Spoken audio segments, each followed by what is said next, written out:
I'm Harold Holzer, Vice Chairman of the Lincoln Forum, and I want to welcome you to our special panel on the Lincoln assassination. For 2 days, we've been exploring the nuances of a big question that's engaged historians and fascinated readers for 140 years. Who killed Abraham Lincoln and why? By asking who, we are not inviting a new draft of the historical record. While we universally acknowledge that John Wilkes Booth pulled the trigger that fired the fatal bullet, historians have been looking beyond Booth since 1865, to his accomplices, to his financial backers, his alleged abettors in high places in Washington, his supposed military and political supporters in Maryland and Richmond, to Mrs. Surratt, to Dr. Mudd. We search and we continue to weigh and analyze new evidence all the time.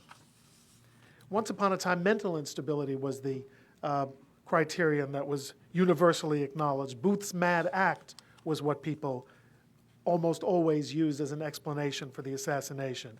Today, we're less certain that madness answers the riddle of why. We've heard, considered, and by, I think, a decisive majority, rejected the idea that Lincoln's own cabinet served as co-conspirators. We acknowledge the element of intractable racism, hostility to national authority, the element of revenge. But the question of why remains as complicated and elusive as ever. The answer may be even more so. And just when we think we know the answer, Charles Hyam came out with a book called Murdering Mr. Lincoln that suggests that Abraham Lincoln was murdered for suspending commercial trade in the South. And that's why today we've convened a panel of experts to offer the latest word.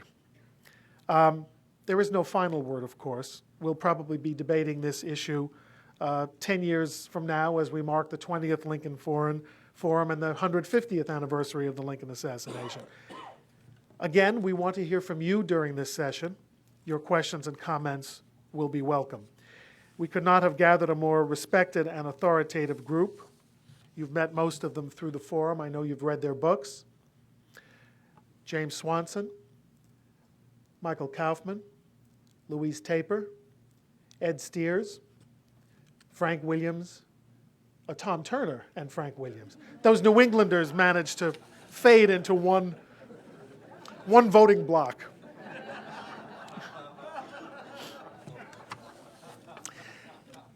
All right, let's start. We know the what. A pistol. We know where and when. Ford's Theater, April 14th, 1865.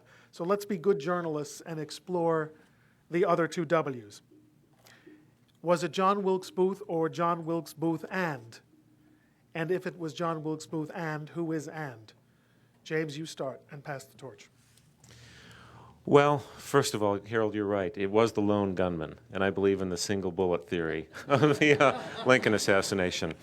The why, I think, fame, glory, ego, revenge, hatred, racism, but not on the orders of Jefferson Davis or the hierarchy of the Confederate government. I think Booth certainly had Confederate agent contacts, possibly even some money, but I don't think he was the puppet acting on orders of the Confederate high command, government, or military. Michael. Well, I agree with a good deal of what James just said. I don't think the Confederate government had, or for that matter, anyone else had ordered Abraham Lincoln's assassination. When you look at Booth himself and follow him day by day, hour by hour, he just doesn't even come in contact with the kind of people who could have passed along such orders, and as a matter of fact, the people he surrounded himself with. While they've been enlarged by historians over the years, I really think that they were small-timers in the grand scheme of things and not the kind of people the Confederate government would have assigned to such a case. So I think the money connection is missing, the personnel connection is missing, and I think when you look from Booth's point of view and follow it all the way through from the inside out, you just don't really get in the directions that you need to go to make that conspiracy theory work. Well, I agree with both of you a little, and some of it I don't. The money issue, Booth at the height of his career was making $26,000 a year, which was a lot of money. He had interest in the oil fields. He moved around.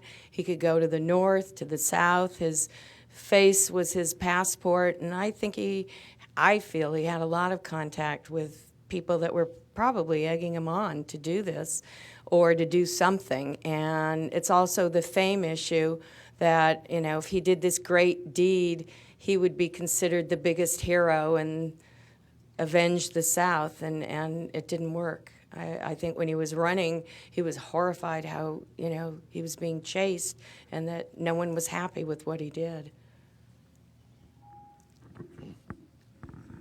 As I said last night, given the same set of facts, I think you'll get 6 different opinions.